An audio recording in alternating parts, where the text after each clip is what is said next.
olunaku olwaleero mu programu eno kalabalaba tugenda kutandikirako mu ggwanga erya Bungereza ate tumalire mu ggwanga erya Amerika. Bwe twali wano ku Sunday wedde nakutegeeza nti wiiki eno egenda kubeera nzibu nnyo eri Ssaabaminisita wa Bungereza Theresa May, era bwe kityo bwe kyabadde. Ku lunaku olwokubiri baatandise n'okkuba akalulu akaludde ebbanga nga kalindirirwa mu Paalamenti ya Bungereza eyitibwa British House of Commons okusalawo oba enteekateeka May gy'ayagala beeyambisa okuva mu EU bagiwagira. Abangereza baasalawo okuva mu European Union kaali kalulu ka kikungo 2016, naye enteekateeka oba ekkubo lye banaakwata Theresa May lye yabaga lye lyabadde likubwako akalulu ku lunaku olwokubiri. Akalulu kagenza okuggwa nga Theresa May ennyindo efuuse enkata kubanga yakubiddwa nnyo. Ababaka 432 bawakanyiza enteekateeka ye, 202 bokka be baagiwagidde. Kakati kino kyabadde kibi nnyo eri Theresa May olw'ensonga nti mu Paalamenti muno ayinamu abaka ab'ekibiina kye ekya CP 316 n'agattako n'abaka abalala 10 aba DUP. Ekibiina bwe bali mu mukago, gavumenti gyalimu ya mukago. N'olwekyo bw'ogatta CP ne DUP be babaka 326 wabula ate n'ameggebwa n'ababaka 432, olaba nti abaka ba DUP tebamuwagidde n'ababaka aba CP 118 tebamuwagidde nga bwe kibadde kisuubirwa. Kwabo 432 olinako 118 nga ba CP ekibiina kya Theresa May, 10 ba DUP n'abalala ebibiina ebirala, Labour Party, ba Independents, ekibiina ekya Green Party, ekibiina ekya Plaid, ekibiina ekya Scottish National Party n'ebibiina ebirala.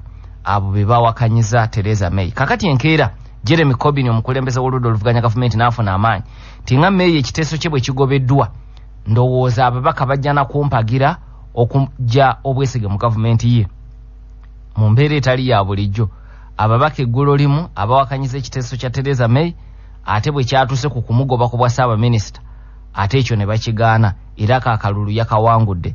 Yafunye obululu 325 be babaka abadde bagamba May tagobwa ne gavumenti ye, so nga 306 be babadde baagala Theresa May agobe. N'olwekyo yawonye n'obululu 19 bwe bululu obwamutaasizza okusigala ng'akyali Ssaabaminisita wa Bungereza otwogerera. Era bwe yamaze okusimatuka akalulu ako n'ayogerako eri abamawulire n'ategeeza nti ebivudde mu Paalamenti mu nnaku ezo 2 byamulaze Abangereza kye balowooza ku nteekateeka ye, era n'agaa nti wakuddamu okuteesa n'ebibiina byonna saako n'abakulembeze mu mukago gwa Bulaaya aveeyo n'enteekateeka ekkaanyizibwako buli muntu, wabula n'afunzindika ng'akakasa nti ki ekyokuva mu European Union ekyo tannakyusaamu kubanga Abangereza kye baalonda mu kalulu ak'ekikungo. N'olwekyo okuva olwo n'okutuusa olwaleero ali mu kuttunka gezaako okusinkana bannabyabufuzi ab'enjawulo alabe nga batuuka ku kukkaanya.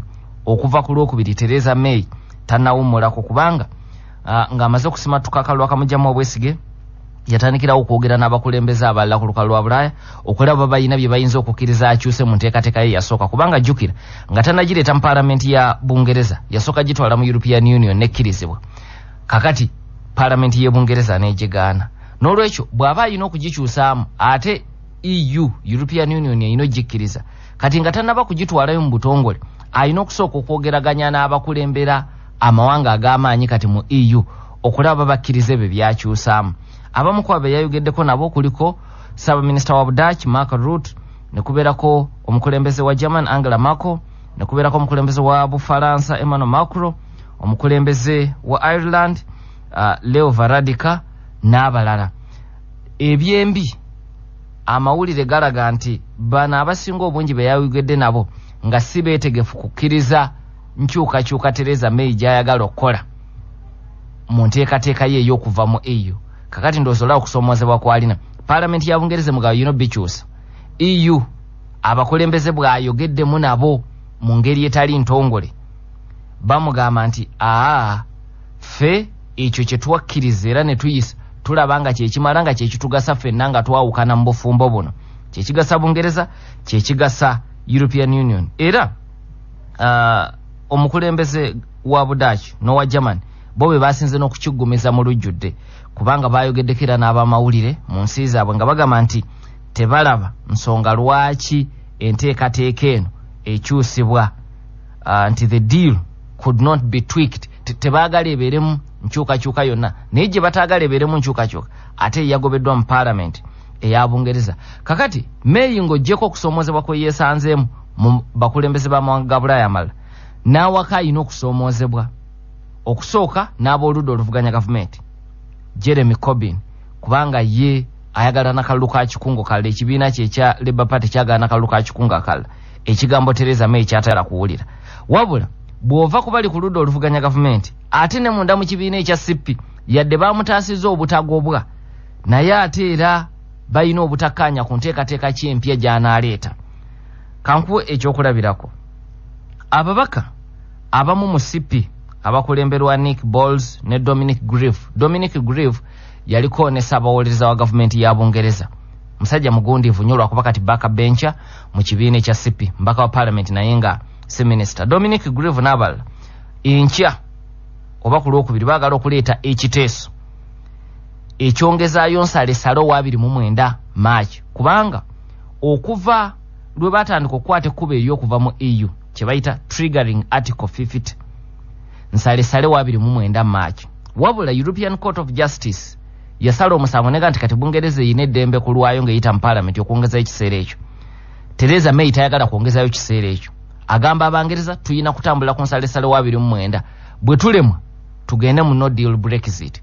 Kati abaka mu kibiina kye ekya CP abalonda okusigala mu European Union nga mulimu Dominic Grieve, Nick Boles n'abalala bamuga nti kakati ffe katuleete ekiteeso ku balaza ekyongezaayo nsalesale oyo 29 ate tuwakanye n'ekya no deal Brexit. Tetwagala kuva mu EU nga tetukanyiza. Kyekyo lwaki twagala tusooke tuwongezeeyo ebbanga eryo tube nga tuyina ebbanga eddala ne bwe gubeera mwaka mulambo omulala nga tukyakkaanya ne European Union. Ekyo Theresa May tayagala kukiwulira ekyokwongezaayo nsalesale. Wabula kakati aba akyattunka n'abo munda mu kibiina ekya CP abamuga nti enkya bagenda kwanja ekiteeso ekyongezaayo nsalesale 29 ate abalala munda mu CP bo abaalonda okuva mu European Union bagamba nti singa akkiriza ebimu ku ba Labour Party bye baagala ateeke mu nnongoosereza y'enteekateeka ye ate bo bajja kulekulira okuva mu gavumenti ye. Wetwogerera okuva mu Gw'omusanvu ba minisita bangi abavudde mu gavumenti ya Theresa May omwaka oguwedde. Kati ne baalina abawagira okuvaayo n'okusigalayo bonna tebakkaanya naye, buli omu amugamba otokole bwoti tugenda kwabulira. Kati abamu ku baminisita be bayita ba Brexiteers abaalonda okuva mu EU bamuga nti kasita okkiriziganya n'aba Labour Party bye bakugamba kuba ba Labour Party bimu ku bye batadde ku mmeeza bagambye nti baagala mu nteekateeka empya abalage nti Bungereza ne bw'enaava mu European Union naye mu katale akaawamu aka European Union ejja kusigalayo. Kati abaalonda okuvaayo bagamba bwe tusigala mu katale akaawamu era kyenkana tuba tusigadde mu European Union kubanga amateeka ga katale akaawamu gali bwe gati nti kasita okasigalamu abantu olina okubakkiriza ne beetaaya nga bafuluma bwe bayingira n'ebyamaguzi nga bifuluma bwe biyingira okuva mu Bungereza n'okudda mawanga amalala ga European Union. Kakati abaalonda okuvaayo bagati tuyinza kukkiriza kintu kifaanana bwe ekyo. Kyokka aba Labour Party bagamba May bwe tuba bakuwagira mu nteekateeka y'empya gy'ogenda okuleeta ekyo kitukakase nti tusigala mu katale akaawamu. N'olwekyo abo nabo bamutadde dda ku nninga nti kasita ogamba nti tusigala mu katale akaawamu ffe gavumenti yo tugivaamu. Kyokka n'abaalonda okusigalayo bamugamba nti ffe ku balaza tugenda na kuleeta ekiteeso twongezeeyo nsalesale 29 March. Bano ngambya mpuliza abakulemberwa Nick Boles ne Dominic Grieve. Dominic Grieve ono alese ebiteeso ebyenjawulo ebitabula Theresa May ku ntandikwa y'omwezi guno era yaleeta ekiteeso ekyakendeeza ebbanga eriweebwa Theresa May singa enteekateeka yeegobwa. Mu kusooka Theresa May yayina ennaku 21 okubaga enteekateeka endala. Kakati ono ye yaleeta ennongoosereza Grieve eyakyusa n'ezifuula ennaku 3 3 working days Theresa May zaalina okuleeta enteekateeka empya. Kati y'omu n'enkya ne bannaagamba tuleeta nnongosereza ndala. Twagala mu nnongosereza eyo tuongezeeyo ebbanga eryansalesale owa 29 March. Era Grieve ne Nick Boles baga nti bayogedde n'ababaka mu parliament ng'ate ba minister mu government ya Theresa May ne bagamba nti ekiteeso May bw'anaagamba nti akiwakanya ba minister abo beetegefu okulondera ku ludda lw'ababaka bencha abatakanya na Theresa May tine bwe kiba kyetaagisa kulekulira kuva mu government ya Theresa May baakulekulira kubanga ekisooka tebakkiriza mu Bungereza kuva mu EU nga tewali kukanya kye bayita no deal Brexit. Ate era bakkiriza mu kyokusooka okwongezaayo nsalesale okuva ku 29 baleme kukola na kuteesa nga bali ku bunkenke bamanye nti bayina ebbanga erimala okwongera okuteesa ku nsonga zino ez'okuva mu European Union. Kakati kwe kusoomoozebwa okwenjawulo Theresa May kwalina mu lukalu lwa Bulaaya gye kuli ku opposition yakulina ne munda mu kibiina ekya CP ayina okusoomoozebwa. Kinana mwinda katonyeze 2 famma 9.2 FM. Olulinnya ekigere ky'ekisooka mu Mpoma Junior School and Kindergarten otegeererawo obugumu bw'omusingi okunaazimbirwa ebiseera by'omwana wo eby'omu maaso. Mpoma Junior School and Kindergarten tukwasa omwana wo tusangibwa ku Bugerere Road okulira na Mpoma Royal College. Essimu nooti 3 10 74 2 oba nooti 75 38 11 66. Empologoma 2 mu kisaawe kya Katemba tezimatidde weekend ewedde ba Ebonies banantamego ba stage ne bakimbyeddwa amakazi wakabakaba stage kati nno bazzeemu omuzannyo dekabusa busa banabasi nakiboneka saloni n'ebyana ebinyenyi awate ebya Ebonies kwagala Charles Jameson Kubage Andrew Benchibuka Leila Kalenzika Chapizo Eronin Tulo Ankuwange Lutaya bakaibyedwa amakazi bonna kati nno kulomukanga 19 ne kusanenga 2 Januari ulaga lumulumu buli lunako ku mitwalo 2.5 VIP emitwalo 3 ojja tulabe bakaibyedwa amakazi nga babisanya ne ba Ebonies Musigala Bonita ulikidwa ku Chosen Becky Joe Steady Little Boss iranguka 2019 kunyumira kusita la Bonita kati yedeka busa bitegekedwa Habitex Promotion. Lady Tita tusako kubinuka masajjere concert nga mu February ali kalende match ndiye shinzo mtwalo gumu nga 2 February Kalisizo Sport Highway M15 na 3 February Highway Totale Masaka olonga 14 February ku Valentine's Day ali Cruise Gardens echengera shinzo mtwalo gumu abayimbira ne bonna ne bajja kuleeta obwana bu nzatakula tips tambi na masajjere kubinuka masajjere concert yawagidwa Jabasa Fama BBS Telefina JJ Sounds Club Tavern Kick Nescale Powder Bakalas Restaurant Big Booster Excel Vocational Center Ebombo Kalule kubinuka masajjere concert teteunsa abantu baduse miliyoni mirala badda mu boda lwa Yamaha Cracks Kalaso kuli temu ovuga kilomita 13 oyiro wadabala bakyusiza mu wiki gwokyusiza mu myezi 2 pikipiki ngumu eggumira ku ttaka suspension ngumu okukamala ate ngegula sente ensamusamu omuto mwanvu mugazi olina bw'olinnyako kaliya kweri okumanya ebisingawo genda ku Yamaha Center mu kibuga wakati oba wali ebbanda mu Ndeeba oba ku matabi gafamala getolodde eggwanga tukubire ku ssimu 0704 49 ye Yamaha Cracks Rev Kalaso. Omwoleso gwa CBS Sports agutuuse n'ebinnonogo by'enkulaakulana ekyeya kyakukosa obusaanyi bufuli bubi oba obutale bw'ebintu byo tebulabika jangu ewankolokoko omwaka guno okufuna okuwabulwa okuva mu bakugu tutaddewo Animal and Plant Clinics munabuuliza ebibuuzo byonna ebikulemesa ennunda n'ennima ereeta amagoba jangu olabe pampu ezifuuyira ennimiro mu kyeya ate oweebwe n'amagezi ku kukuŋŋaanya mukoka omukozese mu kyeya omwoleso gwa CBS Sports agutuuse n'ebinnonogo by'enkulaakulana mu kisaawe wangulukoko gutandika nga 16 okutuuka nga 23 ogwokuna 2019 era nga gutegekebwa Jabasa Fama nga guwagiddwa MTK CBS Events wamu ne BBS Telefina.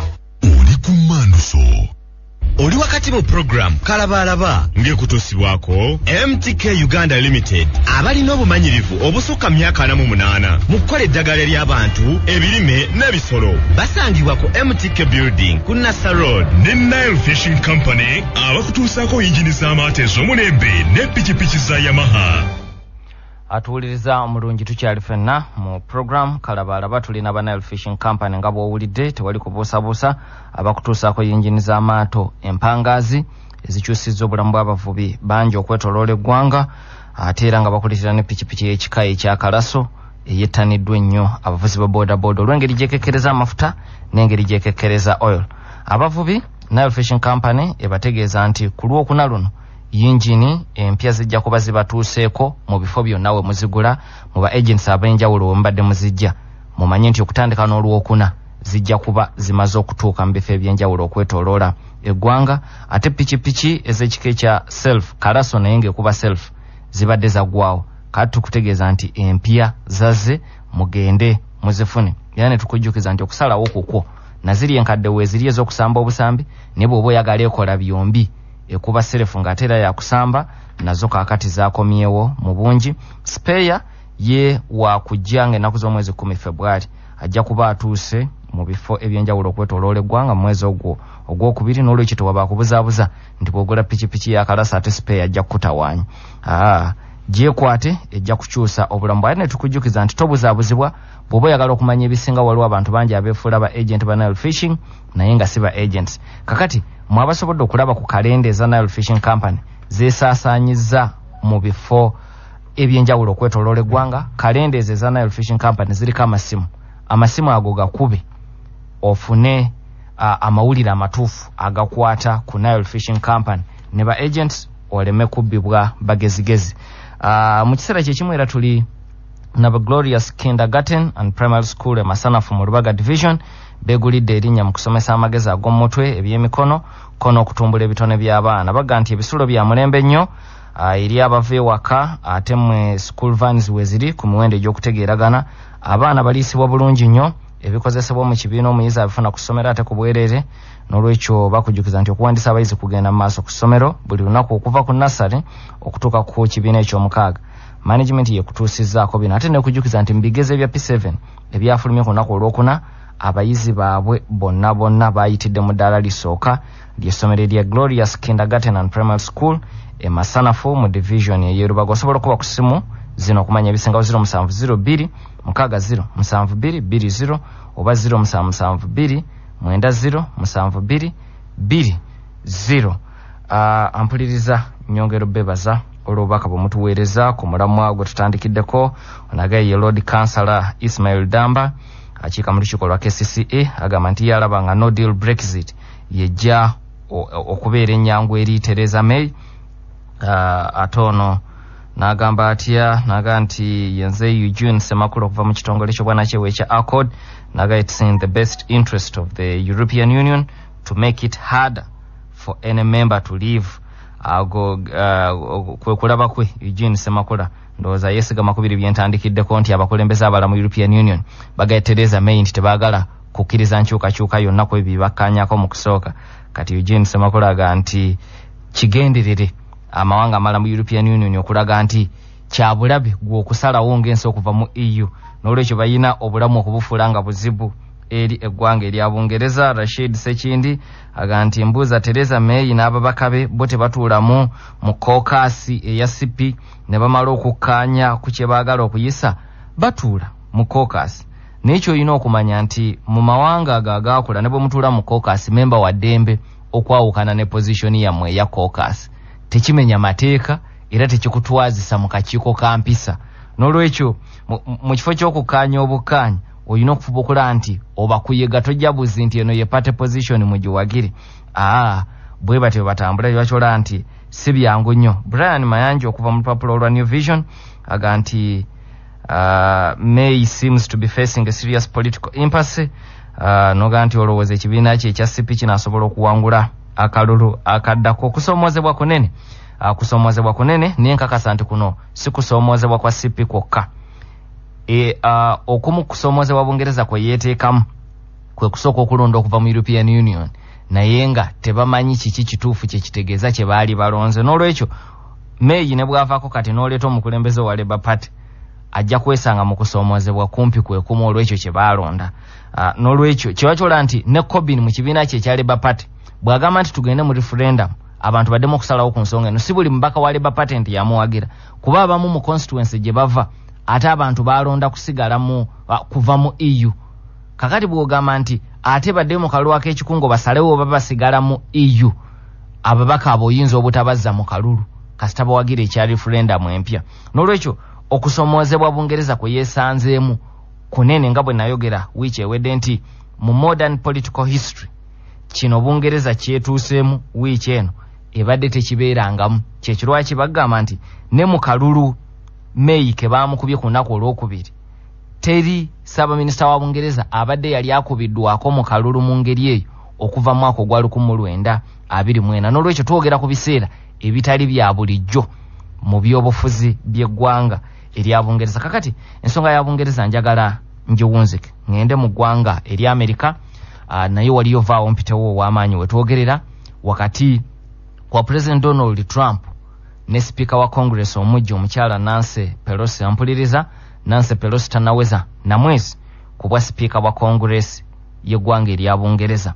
Naye vaawo mpitewo gwatandikiddemu ne Donald Trump w'amaanyi era nga wiiki eno ku nnaku olwokuna President Trump yagaanye ennyonyi za Amerika ez'amagye okutwala Speaker Nancy Pelosi ku bugenyi bwe yabadde agendako obutongole mu ggwanga erya Afghanistan okulambula ku magye ga Amerika agali mu kulwana. Theresa May yabadde agenda n'ababaka abawerako mu Congress eno, wabula ku ssaawa envannyuma ne bafuna amawulire nti Trump yabadde agaanye ennyonyi ya Amerika okutwala omukyalo ono Nancy Pelosi. Kakati ampuliriza ne baasi ez'amagye ga Amerika zibadde zimaze okutuuka ku Congress ya Amerika nga n'abamu ku babaka bamaze okuyingira bateekateeka lugendo balinda mukama waabwe ajja abeegatteko mu baasi batwale ku nnyonyi y'amagye eryoke batwale. Kwe kufuna amawulire nti olugendo olwo President wa Amerika Donald J. Trump yabadde alusazizaamu. Era Trump yagambye nti kino yakikoze olw'okuba nga Amerika eri mu katuubagiro kye bayita shutdown, ng'ebitongole 915 ebitambuza gavumenti ya Amerika byaggaddwa. Ebitongole ebyo byaggalwa, ensonga eno nagyogerako nyampulirizo omwaka oguwedde nga gugwako 22 December lwe baagenda mu shutdown. Congress yalemwa okukkaanya ne Trump okuyisa embalirire n'atambuza ebitongole bya gavumenti 915 ng'entabwe eva ku Trump okukiremerako tiyagala bamuwa obuwumbi 5 okuzimba ekisenge ku nsalo eza Mexico n'eggwanga eri Amerika. N'olwekyo ekyo kye kibatadde mu vaawo mpitewo okuva olwo n'okutuusa olwaleero. Kati Trump yagambye nti olw'embeera gye tulimu eya shutdown nkutegeeza nti olugendo olwo lw'obaddeko ng'ogenda mu Afghanistan naye nga ojja kuyita mawanga okuli Bubirigi n'eggwanga erya Misiri tubwongezaayo nti era olugendo olwolwo olw'ennaku 7 tuliddamu okululowoozaako nga shutdown eno emaze okukomekkerezebwa. Namugamba nti kansubirwe kimanyi bulungi nti mu kiseera kino tulina abakozi ba Amerika abasoba 80 abakozi ba gavumenti nga tebasasulwa. Abamu tebalina ku mirimu naye abalala bali ku mirimu olw'okwagala ensi yaabwe naye yadde bali ku mirimu tebajja kusasulwa kubanga ge mateeka kasita ensi ebeera mu shutdown. Era n'agamba nti kansuubire nti olw'obukulu bw'ensonga eyo onokkaanya nange mu kusalawo okwongezaayo olugendo lwolwo olutali lwa makulu nnyo bw'ogeraageranya n'ensonga enkulu ze tuyina kati. N'agamba nti kansuubire onokkaanya nange. Era n'agattako nti I also feel that during this period it would be better if you were in Washington negotiating with me and joining the strong border security movement to end the shutdown. Obviously, if you'd like to make your journey by flying commercial, that would certainly be your prerogative. Nti era ndowooza nti mu kiseera kino wandibadde omala ebiseera bingi ng'oli Washington DC mu kifo ky'okugenda eyo Afghanistan gy'oyagala okgenda ng'oteesa nange ku ngeri gye tuyinza okumalawo akatuubagiro kano akayimiriza ebitongole bya gavumenti. Naye bw'obanga olaba olugendo lukulu ng'oteekeddwa okgenda kati osobola okulinnya ennyonyi eza bulijjo n'osasula ssente. Ekyo okusalawo kukwo that would certainly be your prerogative. N'olwekyo ekyo si kiyinaamu mukono. Nga bwe nkunyonnyodde ampuliriza mu kiseera kino abamu ku babaka babadde bamaze n'okutuula mu baasi ey'amagye ng'egenda kuva ku Congress nga bweyinza okuva ku Parliament egende ku kisaawe ennyonyi y'amagye weesimbye boolekere Afghanistan.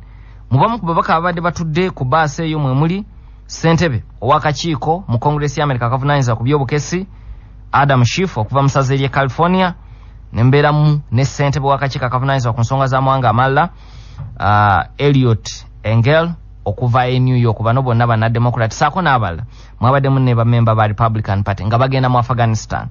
Kakati nga bali mu baasi mu kaseera ako amawulire bwe gabatuuseeko amasimu ne gatandika okukubwa ag'enjawulo okuva ku Congress ogenda mu ministry ya America evunaanyizibwa ku nsonga z'amawanga amala State Department ku kitebe kya America eky'amagye Pentagon ne makagoba president okulaba oba kino kibadde kisobola okugonjoolwa olugendo ne lugenda maaso nti oba Trump asobola okwekyusa ennyonyi nekkirizibwa kubanga obwo obuyinza bwe ng'omuduumizi w'amagye ow'okuntiko ogaana ennyonyi y'amagye okutwala omuntu yenna ne bw'abeera mukozi wa gavumenti. N'olwekyo amasimu ne gakubwa wabula oluvannyuma kyakakasiddwa nti Trump yabadde tajja kwekyusakyusa era oluvannyuma ababaka baalabiddwa nga bafuluma baasi baddayo mu kizimbe ekya Congress ne baasi ng'esimbula ng'eddayo ku kitebe ky'amagye ekya America. Olugendo bwetyo ne lusazibwamu naye ampuliriza jjukira nti Trump yabadde awadde Nancy Pelosi ye speaker wa Congress amagezi mu ngeri y'okudaala oba okubalaata nti bw'oba okyayagala ogenda maaso n'olugendo lwo osobola okwesasulira mu nnyonyi ne mutambula flying commercial ekyo si kirinamu mukono okusalawo kukwo era ekirowoozo ekyo Nancy Pelosi mu kusooka yakitutte maaso era ne babuukinga n'ebifo mu nnyonyi n'abaka be yabadde agenda nabo. Wabula oluvannyuma ate kino nakyo yakisazizaamu nja kukyogerako katono maaso awo naye njagala nkusooke nkulage ensonga eyaleetedde Trump okusazaamu obugenyi bwa Pelosi. Bino Trump yabikoze lwakuna naye nga waabadde waakayita olunaku lumu nga ne Nancy Pelosi awandiikidde Donald Trump president wa America n'amutegeeza nti tajja mu Congress ya America okwogerako gye bali ng'ababaka mu kye bayita joint session of Congress. Joint session of Congress abala gye bayita State of the Union address egatta ababaka mu lukiiko lwa waggulu Senate n'olwa wansi House of Representatives era president wa America ajja n'ayogerako eri Abamerika.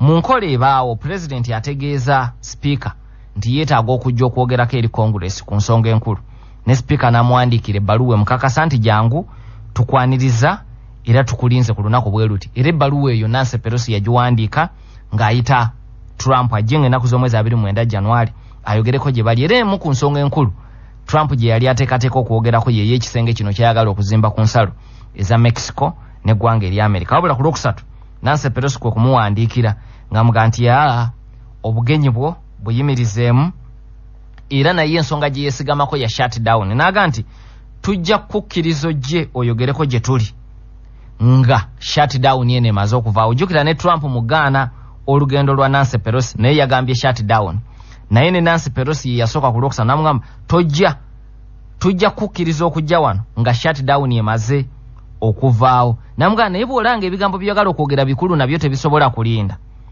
biteeke mu buwandiiko bituweereze wano nze mbisomere ababaka. Kakati ne Trump naye yakozeemu embeera efaanana bwetyo naye yamugambye nti bw'oba olaba nti olugendo lw'oteekeddwa okulugendako ennyonyi z'amagye tozitwala nisasula ennyo ebifo mu nnyonyi eza bulijjo ogende ng'abasaabaze abalala mu ggwanga eri Afghanistan. Jjukira ensi gy'amugamba ogenda mu nsi ya lutalo agamba speaker wa Congress ya America agende ng'abasaabaze abalala okusoomoozebwa okulanga kunene nnyo ku nsonga ey'ebyokwerinda. Era eyo y'ensonga enkulu lwakuba Trump takyogera mu lujjudde lwaki yaganye Nancy Pelosi ogenda mu Afghanistan kubanga naye yamutyobodde bwe yamuwandiikidde n'amugambya nti tetukyakwaniriza wano bw'oba oyagala obubaka bwo buweereze mu buwandiike. Nancy Pelosi abamawulire bamubuuza ku lwokuna nga Trump amaze okusazaamu olugendo lwe kiki kyalowooza oba ajja kwekyusa akkirize Trump kati ajje ayogereko eri Congress ng'ennaku z'omwezi 29. Nancy Pelosi n'agaa nti talina kyajja kukyusa era n'agaa nti Trump yagasse ebintu bibiri ebitafaanagana. Ogenda mu Afghanistan ne Trump ye okujja okwogera mu Congress ya America tebirina bwe bikwataganira era n'agaa nti okujja mu Congress ya America okwogera si nti kyawandiikibwa mu bitabo bitukuvu oba nti Katonda ye yakiragira nti president wa America ayina okujjako mu Congress bw'atajja era Katonda oba omujeemedde. N'olwekyo n'agaa talaba busungu Trump waabujja kubanga mu bigambo yagaa nti the date of the State of the Union is not a sacred date. Si nti kyawandiikibwa mu bitabo bitukuvu si kulagira kwa Katonda. N'olwekyo Trump aleme kukitwala bw'atyo nti bwe bakisazaamu Nancy Pelosi abazizza omusango gwa naggomo n'anaga nti luno lunaku tulukkaanyaako wano ku nsi ng'abantu era lusobola okwongezebwayo olw'ensonga endala. Era n'agattako nti si nti lubagiddwa mu ssemateeka nti alina okujja buli 29 January okwogerako eri Congress. It is not constitutionally required. Era n'agattako nti gano si mazaalibwa ga President Trump. It's not the president's birthday. Nti yazaalibwa 29 January bwe tunaayongezaayo bijja kuba tebikwatagana kuba tujja kuba olunaku tulukuza amazaalibwa ge gaayita dda. N'aga nti luno olunaku twakkaanyaako lukaanyi wakati we nange. Kati bwe nalabye ng'ebyobufuzi bikyuse nenga nti katugira tulongezaayo tumale okuva mu shutdown eno. Nakakati obusungu waabujja sirabawo.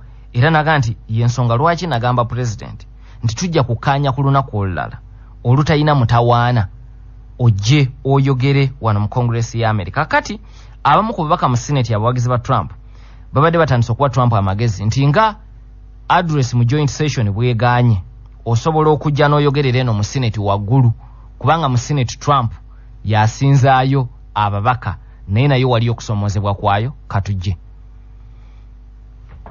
Katonyize 89.2 FM. Omuzadde onoonya essomero lya siniya. Amasomero ga Kinaawa High Schools ky'ekyokuddamu nkyo ga mulembe gali ku mutindo ogwa waggulu ate nga n'abasomesa batendeke ddala ng'abawala n'abalenzi ate nga basomesa ebya sayansi eddiini n'ebyemizannyo. Balina amatabi 3 ery'ekyengera era ng'okubafuna okuba ku nooti 7 nooti 3 88 42 91 waliwo ery'ekawempe ng'okuba ku nooti 7 nooti 1 03 9 92 n'ery'ekasangati ku nooti 7 nooti 3 49 14 15. Leeta omwana wo mu Kinaawa High Schools. Ensisinkano fululwabiswa eyaba ebonse ng'abali ne ba Golden Band kusiteekemo ekitandika ku Lwokutaano nga 18 ekayunga mu Kakikomo ku Lwomukaaga nga 19 Entebbe mu Leisure Garden ku Sande nga 2 Joyese ku Lwomukaaga nga 26 Zebra Sport Kira ewa Mamerito ku Sande nga 27 Lugasi mu Kisaawe wabula ba Evans kunaku ezo zennyini bajja kusookeranga mu Theatre La Bonita ngabali ne bakayimbira mu kolabo yaabwe tekabusa ngati bujjukira nti Ebonity is the music center ebaayo buli Lwakubiri. Lady Tita tusako kubinuka masajjere concert nga lumu February ali kalende matching yashinzo omutwalo gumu nga 2 February Kalisizo Sport Highway M15 nga 3 February Highway Totale Masaka olunga 14 February ku Valentine's Day ali Cruise Gardens ekyengera shinzo omutwalo gumu.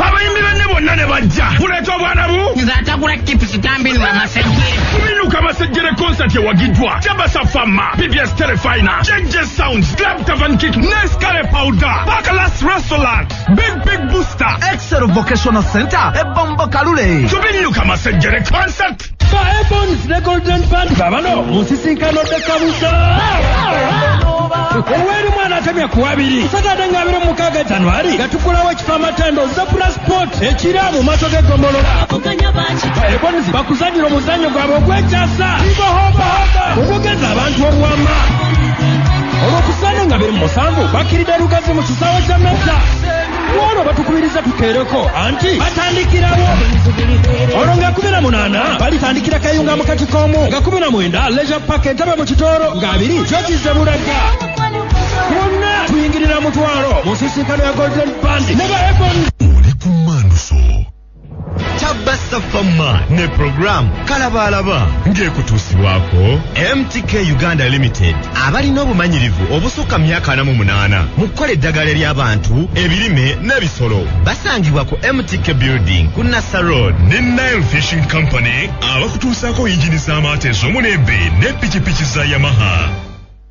Atuwuliriza omulungi tukyali ffenna mu program Kalabalaba obubaka bwa mubungi ddala era tubeebaza Meya Kalema Basamulekere wa Katabi Town Council nti Dr. Webale kuweereza naye abagezi be bayitirira abangi mu nsi bannansi be babonaabona oyo ali ku nsonga ndowooza za Bungereza n'Amerika zonna zigasalaba abagezi bangi batabudde ekintu. Abdu Wasike naga nti Theresa May has proved that we live in an age where our leaders have no shame, no honor and no dignity, because the Prime Minister with integrity would have resigned or called an election. Okwo kwe kulowooza kwa Abu Wasike ku nsonga eno eri mu ddiiro.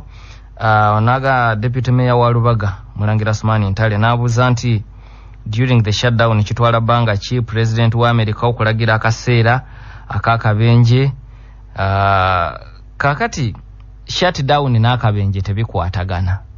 Shutdown ate teriiko mateeka esobola n'okubeerawo okutuusa ekisanja kya Trump kino lwe kiggwako eky'emyaka 2 egisigadde.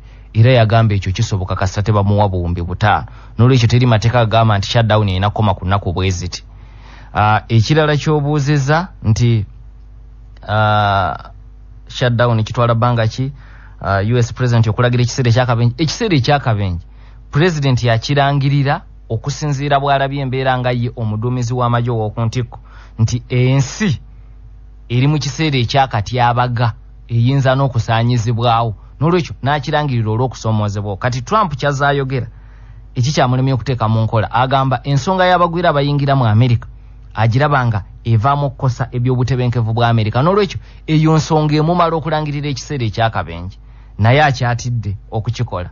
N'ekiro ekikeeseza olwaleero mu kwogera kwe waliwo abadde balowooza nti oba oli awo mwana arangiririra nti agenze mu kiseera ekyakabenje. Kuba bw'alangira ekiseera ekyakabenje aba n'eddembe okukozesa ensimbi okuva mu kitongole eky'ebyokwerinda Department of Defense nga tayise mu Congress ya Amerika. Asobola okugyayo ensimbi ezo n'azimba ekisenge kuba aba akutte ekkubo lya byakwerinda na butebenkevu.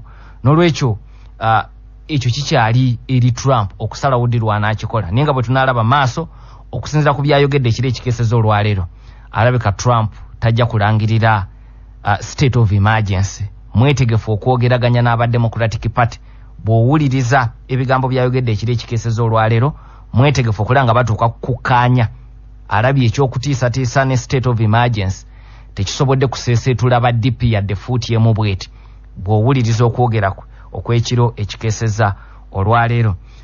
Onagaye St. Peter ali mu Istanbul mutake webale nnyo okuwuliriza ne banno. Haji Ndifuna Yusuf chairman wa Manchester mu kikuubo abuuza nti Theresa May ye byahandisheke tabimanyi kuba byandimuwonyeza obuzibu buno bwayitamu. Onagaye nze Semambya Frank Mukono nze ndaba nga Abangereza baddemu baweebwa omukisa okulonda ku nsonga eyo kyekijja okumala eggobe mu kibya.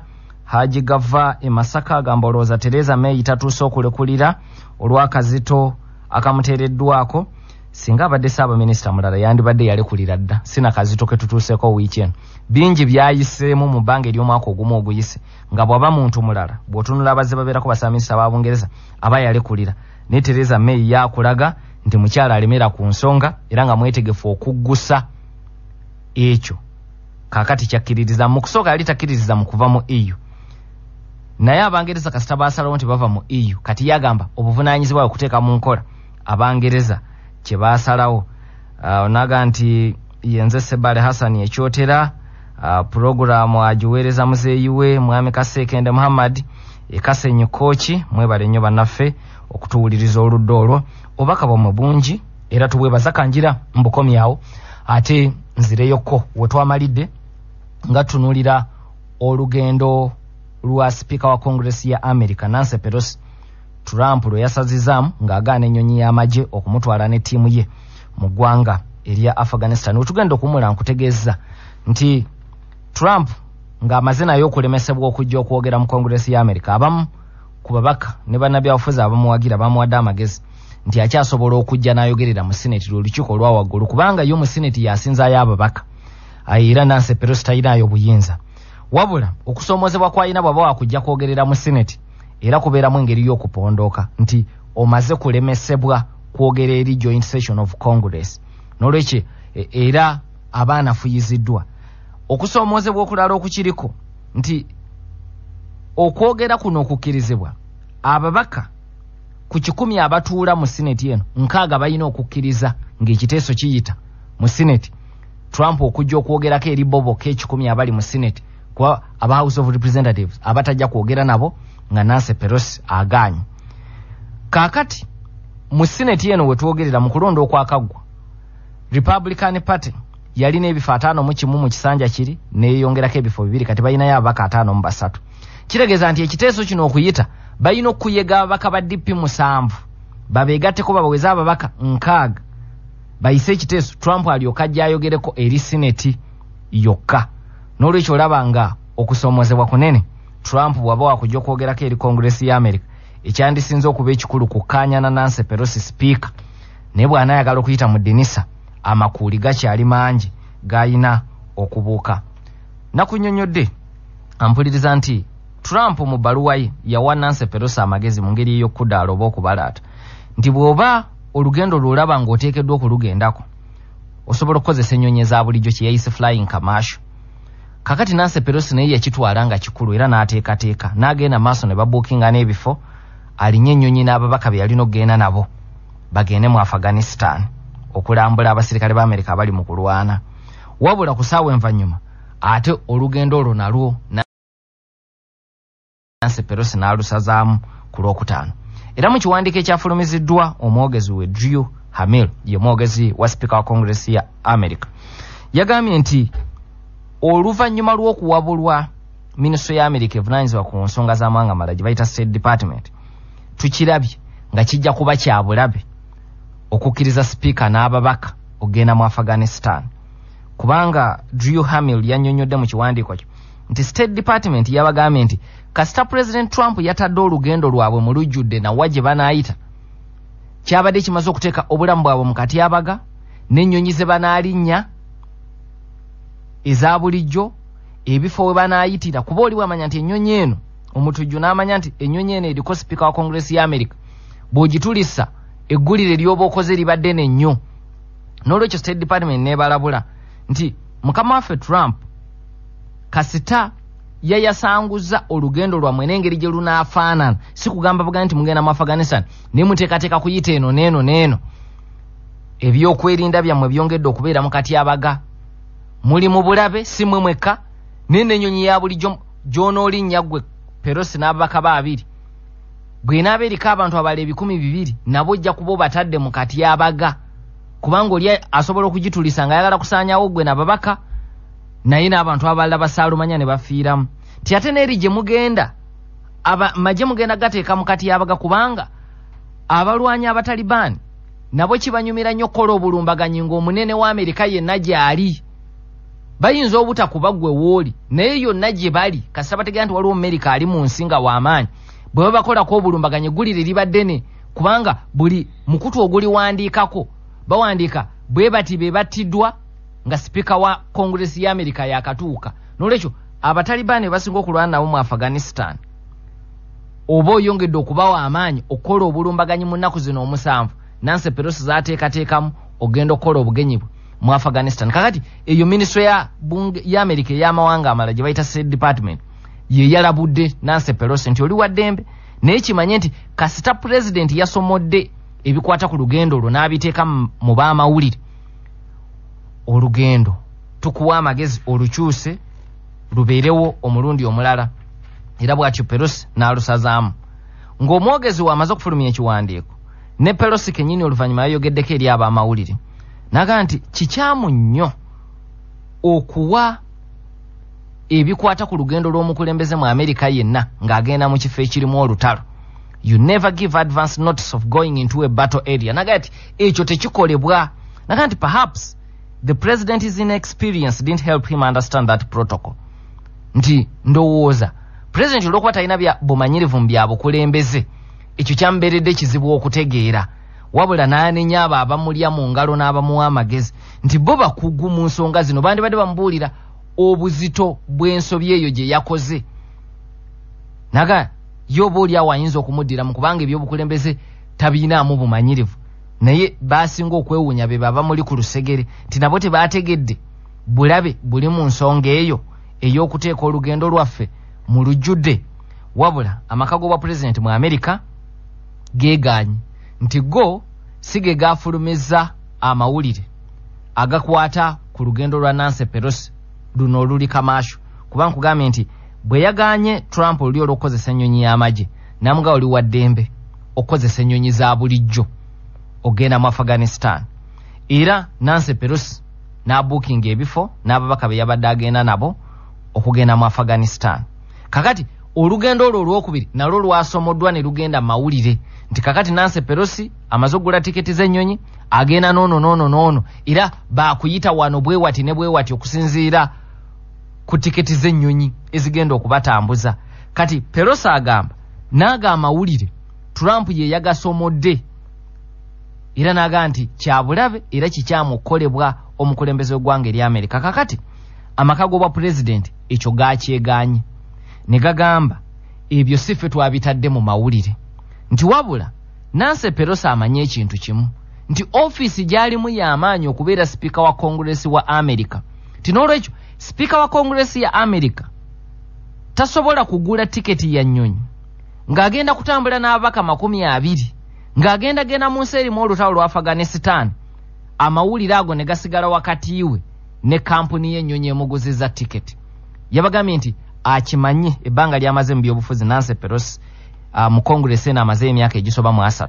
Namugamba nti akimanye nti office gyalimu y'amaanyi olugendo lw'abadde agendako nalwo luzibu ogenda mu nsi erimu olutalo Afghanistan togenda wekogenda n'ababaka 20 mu mbeera yonna bw'osalawo okugula tiketi ab'amawulire buvunaanyizibwa bwabwe okunoonya amawulire agakwata ku nsonga eyo tebeetaaga Trump kugabawa nti agenda kuyitira wano tiketi agiguze ku nnyonyi gundi. N'olwekyo naga nti teyeekwasa President Trump ekyakimanye nti kasita yasazeewo nti agenda kukola ekyo ensi ebadde ejja kukitegeera. Ensi kyetasobola kutegeera kyekiringa kye yali akoze mu kusooka ekyokusaba ministry ey'ebyokwerinda Defense Department okumuwa ennyonyi y'amagye nti ekyo kyo osobola okukikuuma nga kyakyama.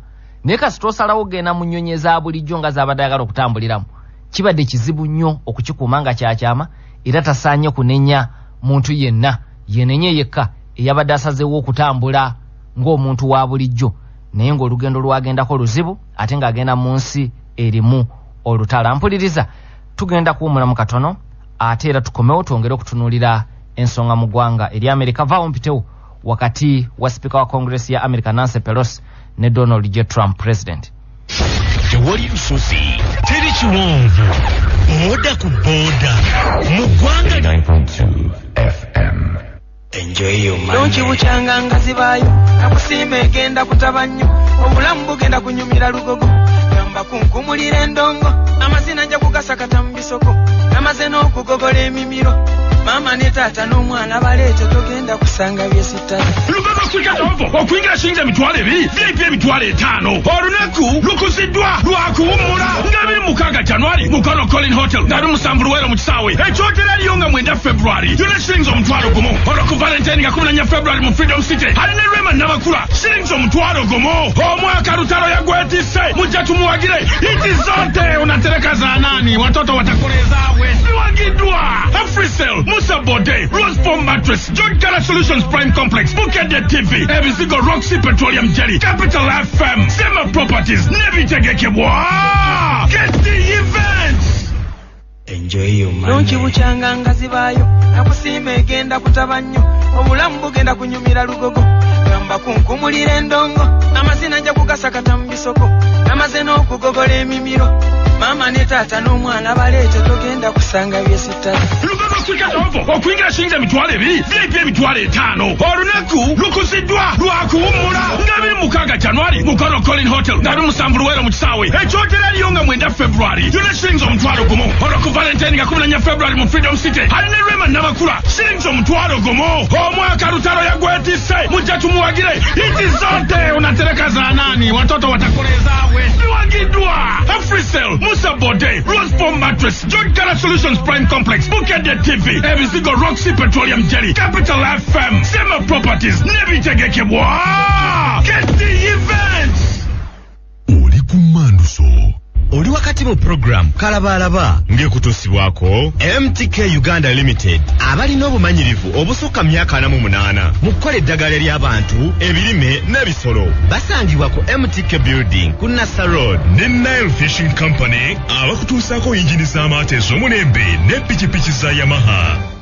Ampuliriza omulungi tugguse mu kitundu ekisembayo ekya program eno enkya ya leero awo nagaye Ken Mubiru ali kubayita yebaza mpeereza tonaga nti webale kuweereza nze Senyonga mu staffa mbuuza nti ebintu bino ebikolebwa Trump tebimuviiremu ye tebiviiremu America okumugyamu obwesige ndikyotera mu kikuubo onaga nti nze Bosco Derek ndi wane Nansana ekibuuzo kyange kiri nti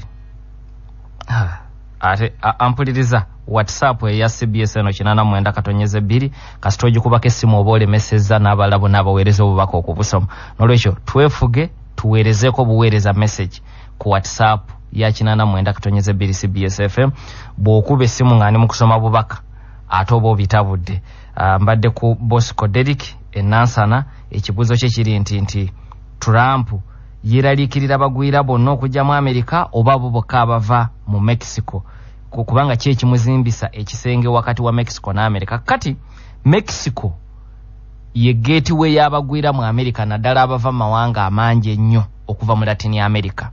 Ire mabega kawo bwoba ozogobera programu eno waliwo caravan gye twayogerako yaliko abantu abakunukiriza mu mutwalo nga bava mawanga mangi Guatemala n'awala batambula ku bigere mu bifo ebimu ne balinnya ku zibaasi naye nga bava mawanga mayitirivu awo wansi naye ensi mwe baasembera ye ya Mexico era ne wetwogera kati bamaze omwezi mulamba ku nsalo basaba bipapula kuyingira nsi ya America naye bakunukiriza mu mutwalo bava mawanga ag'enjawulo naye ensi gye basembayo okuyitamu nga batuuka mu America ye ya Mexico. N'olwekyo Trump ayina endowooza nti bw'oggalira Mexico bangi oba obagobye okuva mawanga ago agali mu kitundu ekyo ekya Latini America.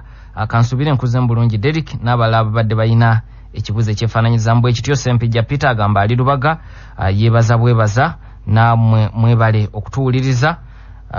Ono agambye atya obaka wamwe bungi naye ate n'obudde bututwala kanti ndiggwa.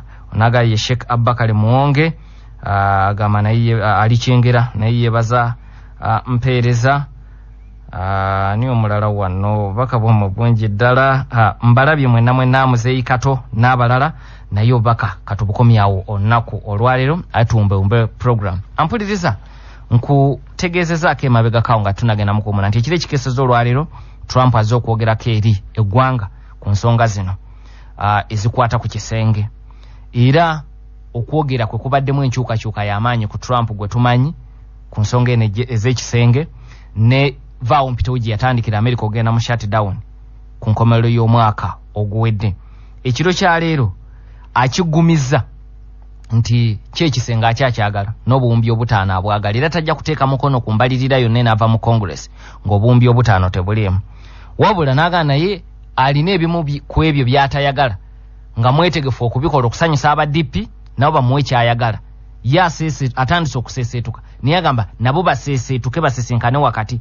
Ku ntandikwa mpuliriza banyi mwambuuza shutdown enaggwetya naye mbagamba nti eyina kuggwa nga buli omu atandise okuseeseetuka Trump n'aba DP basisinkane wakati.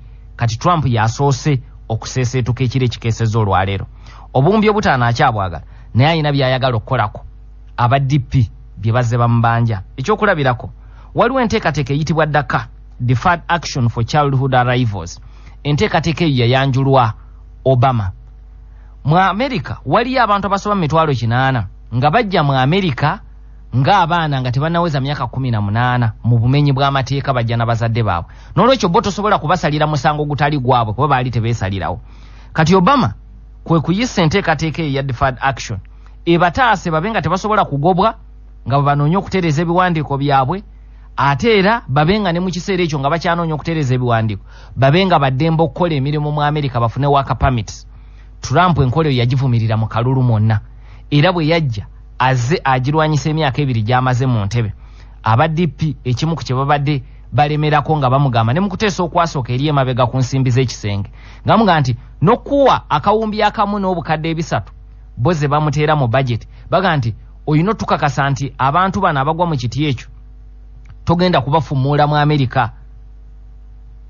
Mu America babakazaako ba dreamers abagwa mu nteekateeka ya Deferred Action for Childhood Arrivals nti ba dreamers abo togenda kubagoba.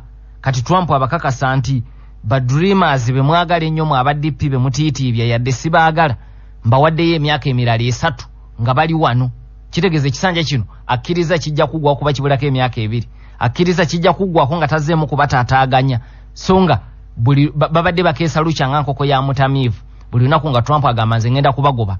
Kakati agamba mu kwogera ku ekiro ekikeeseza leero mbawaddeyo emyaka emirala 3 n'ekisanja ekirala akiyingiddemu omwaka yadde tannakiwangula nga mbalese bakyali wano mu America era ne work permits bagende maaso nga bazibawa ekyakikoze kwagala kusanyusa DP naye muwa obumbi obutaano. N'agattako nti agenda kwongera ne ku bakuumi b'oku nsalo ayongereko abalala 2,750 kubanga aba DP mu kuwakanya ekisenge babadde bamugamba mu kifo ky'okuzimba ekisenge yongera ku bakuumi n'abakozi ababulijjo abatali bakuumi n'abakuumi ab'ebyokwerinda.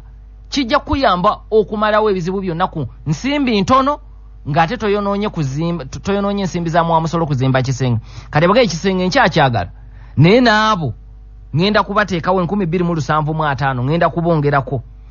Era aba DP babadde bamusaba alondeyo n'abalamuzi abalala abakola ku nsonga zino eza immigration kuba ziriko abalamuzi ab'enjawulo abazikolako abantu bano abayingira kati nga begambye abakunukkiriza mu mutwalo abali ku nsalo za Mexico ne America abali mu kuwaayo ebipapula byabwe byekeneenye balawo babayingira America oba bazaayo. Kakati aba DP babadde bamuga nti yongera ku balamuzi abo ensonga ezo ziggwe mangu tumanye ayingira n'atayingira kiggwe.